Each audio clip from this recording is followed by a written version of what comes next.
नमस्ते एवरीवन, मेरा नाम दीप्ति कश्यप है। मैं राजकीय महिला पॉलिटेक्निक बीकानेर में costume designing and dress making विभाग में वरिष्ठ प्रवक्ता के पद पर कार्यरत हूँ।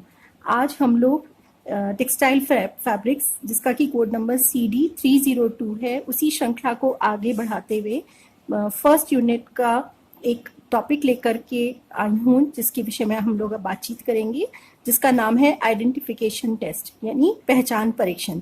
पहचान परीक्षण यानी कि जो रेशे हैं उनको किस तरह से पहचाना जाए, क्योंकि अब आजकल वर्तमान में इतने सारे ब्लेंड्स कह सकते हैं कपड़े मार्केट में आ गए हैं, जिनसे और इतने तरह के इमिटेट फाइबर जिससे बने कपड़े मार्केट में आ चुके हैं, जिससे ये पता कर पाना असंभव हो जाता है कि ये ओरिजिनल है या उसकी नकल है। कह सकते हैं कि आधुनिक समय में बाजार में इतने तरह के वस्त्र आ रहे हैं, उनका मौलिक उद्गम क्या है, किन रेशों से बने हैं, इनके बारे में जानना असंभव है। आज वस्त्र निर्माण के क्षेत्र में इतनी उन्नति हुई है कि किसी भी रेशे के नकल के वस्त्र बनाए जा सकते हैं। कभी सूती वस्त्र रेशमी जैसा लगता है और ऑर्लॉन जो है वो ऊन के समान दिखाई देता है। फिनिशेस के द्वारा भी इनके गुणों में परिवर्तन कर दिया जाता है, जिससे उन्हें पहचानना मुश्किल होता है।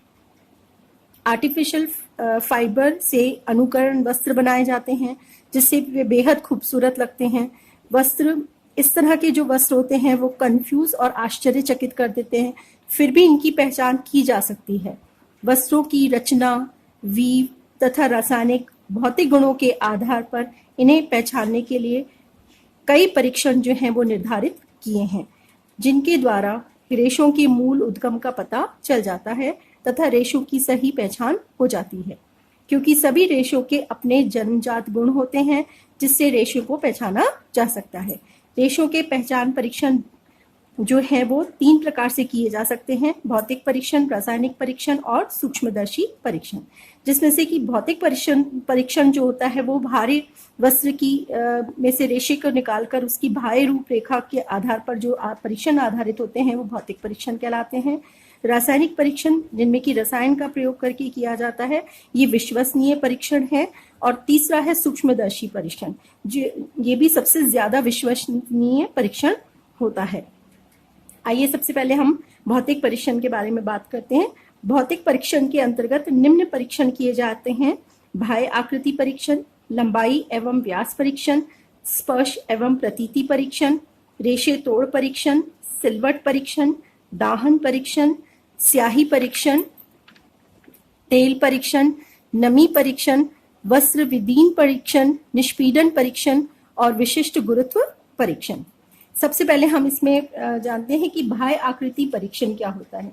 वस्त्र के बाह्य स्वरूप को देखकर एवं छूकर उसके रेशों के बारे में जाना जाता है। रेशों की लंबाई, तन्यता, लचीलापन, कोमलता आदि देखे जाते हैं।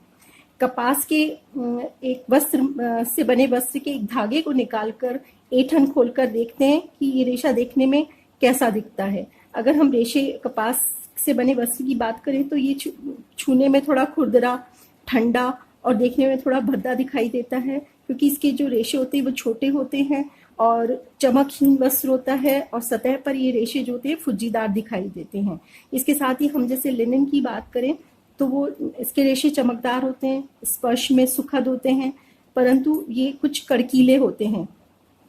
रेशे लंबे होते हैं, इसी वजह से इनकी सतह जो होती है वो चिकनी और चमकदार होती है और इसी के कारण जो होता है लिनन बहुत जल्दी गंदा भी नहीं होता है। ऊन को अगर हम बाह्य आकृति परीक्षण देखें तो ऊनी रेशे छोटे होते हैं, रोएदार होते हैं, इनकी सतह फुज्जीदार मुलायम होती है, छूने पर इसमें गर्माहट का आभास होता है। रेशम की बात करें तो ये रेशा लंबा, हल्का, चिकना, मुलायम होता है और अनोखी चमक और आकर्षण लिए हुए होता है, कोमल होता है। और नायलॉन और अन्य तापसुन्य रेशों की बात करें तो इनसे जो है विभिन्न रेशों के द्वारा जो है अनुकरण वस्त्र जो होते हैं वो बनाए जा सकते हैं। इनकी लंबाई, चमक इच्छा अनुसार रखी जाती है। लंबाई एवं व्यास परीक्षण, कपास के रेशे की लंबाई कम होती है क्योंकि ये स्टेपल फाइबर होता है, ये 2.5 इंच तक के होते हैं। लिनिन के रेशे लंबे होते हैं, जिनकी लंबाई 12 इंच से 20 इंच तक हो सकती है। रेशम जो है वो ऐसा प्राकृतिक रेशा है जो कि अपवाद स्वरूप सबसे लंबा होता है, यानी 1200 से लेकर 4000 फीट तक इसकी लंबाई होती है और व्यास 9 से 11 माइक्रोन होता है। उसके बाद लंबाई एवं व्यास परीक्षण में यदि हम ऊन के रेशे की बात करें तो ऊन के रेशे अत्यंत छोटे, लहरदार एवं प्रत्यास्था लिए हुए होते हैं। मेरिनो जाति की ऊन जो होती है उसकी लंबाई 1 इंच से 13 इंच तक होती है। इन रेशों पर क्रिम्स यानी कि लहर पाई जाती है। नायलॉन और रेयन, इनकी लंबाई जो होती है वो मानव अपनी इच्छा अनुसार रखता है और व्यास भी जो है अपनी इच्छा के अनुसार रखा जा सकता है। अगर हम स्पर्श और प्रतीति परीक्षण की बात करें तो वस्त्रों को छूकर रेशों की पहचान की जाती है। यह परीक्षण जो है वो प्रशिक्षित व अनुभवी व्यक्ति ही कर सकते हैं। जैसे कपास है, अगर कपास से बने वस्त्रों को हम देखें तो वो छूने में ठंडे लगते हैं, खुरदरे लगते हैं। लिनन की बात करें तो वो भी ठंडे लगते हैं, चिकने और चमकदार होते हैं। रेशम की बात करें तो ये स्पर्श में मुलायम, गर्मी प्रदान करने वाला आभास देता है। रेयन रेशम से भारी व बाकी गुणधर्म जो होते हैं उसके रेशम से मिलते जुलते हैं होते हैं, वैसा ही चिकना, चमकदार और कोमल होता है। नायलॉन ये अत्यंत चिकने होते हैं। अगर रेशे तोड़ परीक्षण की बात करें, ब्रेकिंग टेस्ट, तो इस परीक्षण में वस्त्र से एक धागा निकालकर तोड़कर देखा जाता है कि टूटने पर उसके स्वरूप, टूटे धागे के किनारे आदि को देखकर परीक्षण किया जाता है। उस किसी तंतु को तोड़ने में या रेशे को तोड़ने में कितनी ताकत लगी है ये भी देखा जाता है। कपास से बने वस्त्र के रेशे को अगर हम देखें तो उसके रेशे जो होते हैं वो फुज्जीदार दिखाई देते हैं। लिनन के रेशे जो होते हैं वो मजबूत होते हैं, लंबे होते हैं, टूटने पर असमान परंतु सीधे चमकदार होते हैं। ऊन जो है वो टूटने पर सीधा, नुकीला और फुज्जीदार दिखाई देता है। इसी तरह से जो है निष्पीडन परीक्षण, ये परीक्षण भी जो होता है वो केवल सूती और लिनन वस्त्र पर किया जाता है। इसी तरह से अगर हम रेशम की बात करें, रेशम भी ऊन की तरह खिंचता चला जाता है और जोर लगाने पर टूटता है। रेयन और नायलॉन मजबूत होते हैं, तोड़ने में इनको जो है वो वक्त लगता है।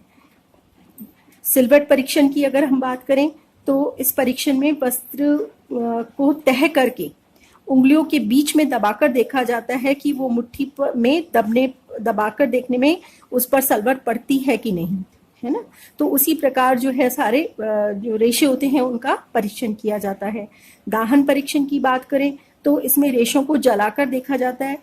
ये देखा जाता है कि रेशों को जलाने पर परीक्षण करते समय कुछ मेन जो बातें होती हैं वो ध्यान में रखी जाती हैं, जैसे कि लॉक के पास जाने पर रेशे की क्या प्रतिक्रिया होती है।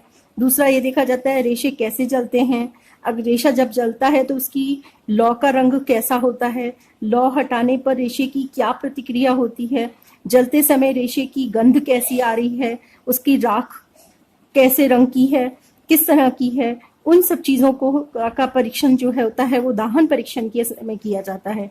जैसे अगर हम कपास की बात करें तो कपास का रेशा जो होता है वो आग के पास जाने पर तुरंत जलता है, कागज की तरह जलता है और उसमें कागज जलने जैसी गंध आती है और उसकी जो राख होती है वो ग्रे कलर की होती है। इसी तरह से अगर ऊन की बात करें तो ऊन का रेशा जो होता है वो तुरंत नहीं जलता, वो पीछे की तरफ हटता रहता है और जलने पर उसमें जो है वो पंख और बाल के जलने जैसी गंध आती है। तो इसी तरह से जो है वो इन सब चीज़ों को ध्यान में रखकर हर रेशे का परीक्षण किया जाता है। दाहन परीक्षण इस प्रकार से किया जाता है। फिर उसके बाद आता है स्याही परीक्षण। यह परीक्षण केवल सूती व लिनन पर किया जाता है। सूती में जैसे कि स्याही जो है वो केवल सूती और लिनन कपड़ों पर किया जाता है। तो जब ना हम स्याही को एक सूती वस्त्र पर डालते हैं तो उसमें सूती वस्त्र में सेंटर में क्या होता है, एक बड़ा गहरा धब्बा बनता है और लिनन में जब स्याही की बूंदें जो डाली जाती हैं तो वो समान रूप से चारों तरफ फैलती हैं। इसी तरह से तेल का परीक्षण भी जो है वो लिनन और सूती वस्त्र पर किया जाता है। कपास से बने वस्त्र पर धब्बा जो होता है वो तेल का धब्बा अपारदर्शी, गहरा और धुंधला दिखाई देता है, लेकिन लिनन के वस्त्र पर जो धब्बा होता है, तेल का धब्बा होता है, वो स्वच्छ और पारदर्शी दिखाई देता है। इसी प्रकार से नमी परीक्षण भी केवल सूती व लिनन वस्त्र देते हैं। इसी प्रकार से एक और भौतिक परीक्षण है वस्त्र विदीन परीक्षण। वस्त्र विदीन परीक्षण भी करते समय हमें कुछ बातों को ध्यान में रखना होता है, जैसे कि वस्त्र फटने में कितनी शक्ति लगती है, वस्त्र फटने में कैसी आवाज आती है, वस्त्र फटने के बाद किनारों का स्वरूप कैसा दिखाई देता है। ये सब चीज़ें जो है वो वस्त्र विदीन परीक्षण के अंतर्गत देखी जाती हैं। इसी प्रकार अन्य परीक्षण निष्पीडन परीक्षण, यह परीक्षण भी केवल सूती व लिनन पर ही किया जाता है। एक अन्य भौतिक परीक्षण है विशिष्ट गुरुत्व परीक्षण। तो ये सभी परीक्षण जो हैं वो हमारे भौतिक परीक्षण के अंतर्गत आते हैं। आइए अब हम जानते हैं कि सूक्ष्मदर्शी परीक्षण करने पर रेशे किस प्रकार के दिखाई देते हैं। सूक्ष्मदर्शी परीक्षण जो है वो विभिन्न प्रकार के रेशों की सही पहचान के लिए ये सर्वाधिक विश्वसनीय परीक्षण है। इस परीक्षण के द्वारा रेशों की आकृति, आकार, बनावट, लचीलापन, खुरदरापन आदि का पता चलता है। सबसे पहले फाइबर से जो फिनिशेस होती हैं उनको हटा दिया जाता है, रंग को हटा दिया जाता है और उसके पश्चात जो है वो परीक्षण किया जाता है। तो अगर हम लिनन की बात करें तो लिनन पर जो है बांस की तरह गांठें दिखाई देती हैं जो कि पेक्टिन के कारण होती हैं। अगर कॉटन को सूक्ष्मदर्शी में लगाकर देखा जाए तो कच्ची अवस्था में उसकी एक नली में सैप तरल पदार्थ भरा हुआ होता है और वो एक नली की तरह नली में रहता है। सूखने पर परिपक्व रेशे में वो सैप जो होता है वो सूख जाता है। अगर रेशम को हम देखें सूक्ष्मदर्शी में तो वो बारीक, सीधा और पारदर्शी छड़ के समान दिखाई देता है और ऊन जो होता है वो खुरदरी सतह वाला बल खाती हुई एक संरचना लिए हुए होता है। ये मल्टी सेल्यूलर इसकी जो होती है रचना दिखाई देती है। इसको अगर हम इसके सूक्ष्मदर्शी परीक्षण को विस्तार से देखें तो क्रॉस सेक्शन में जो है 3 लेयर दिखाई देती हैं, क्यूटिकल, मेडुला, कॉर्टेक्स, और अगर इसके बाहर देखें तो उसमें जो है वो स्केल्स जो होते हैं वो दिखाई देते हैं जो कि इसकी पूरी बनावट को दर्शाते हैं। उसके बाद आता है नायलॉन रेशा। नायलॉन रेशा जो होता है सूक्ष्मदर्शी पर देखने पर छड़ के समान गोल, महीन, बारीक, चिकना, चमकदार व अब अर्ध पारदर्शी दिखाई देता है। और अगर रेयन फाइबर को हम सूक्ष्मदर्शी में देखें तो वो गोलाकार, चिकना व शीशे की छड़ के समान दिखाई देता है। और नाइट्रोसेल्युलोस और विस्कस रेयन पर जो है वो धारियां भी दिखाई देती हैं। तो ये जो है सूक्ष्मदर्शी पर देखने पे हमें ये जो है रचना रेशों की दिखाई देती है। फिर तीसरा परीक्षण आता है रासायनिक परीक्षण यानी केमिकल टेस्ट। केमिकल टेस्ट भी जो होते हैं वो अति विश्वसनीय टेस्ट हैं और रेशों की पहचान के लिए अम्ल व क्षार से प्रतिक्रिया कराई जाती है तथा प्रभाव का सूक्ष्मता से अध्ययन किया जाता है। ये विश्वसनीय है परंतु इसको करने के लिए उचित साधन एवं उपकरण की आवश्यकता होती है। ये सभी परीक्षण जो होते हैं वो प्रयोगशाला में किए जाते हैं व बहुत ही अनुभव के साथ और सावधानी से करने की आवश्यकता होती है। यदि हम कपास पर अम्ल का प्रभाव देखें तो वो रंगहीन हो जाता है, अम्ल में वो घुल जाता है, नष्ट हो जाता है। लिनन का भी रंग जो होता है वो खराब हो जाता है, अम्ल में घुल जाता है। रेशम जो होता है वो सांद्र यानी कंसंट्रेट एसिड में शीघ्रता से घुलते हैं लेकिन डाइल्यूट यानी तनु अम्ल में धीरे धीरे घुलता है।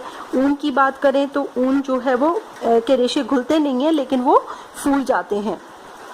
रेयन और नायलॉन जो होती हैं वो गर्म और ठंडे सांद्र अम्ल में घुल जाते हैं, कंसंट्रेटेड एसिड में घुल जाते हैं। यदि क्षार का प्रभाव की बात करें तो कपास जो होता है वो प्रत्यक्ष रूप से कोई हानिकारक प्रभाव नहीं देता लेकिन धीरे धीरे जो ये रेशा जो होता है वो निर्बल हो जाता है। लिनन बिल्कुल उसमें कपास की तरह ही वो इसके प्रभाव जो होते हैं उस पर भी कोई हानिकारक प्रभाव सीधा नहीं दिखता लेकिन धीरे धीरे वो भी निर्बल हो जाता है।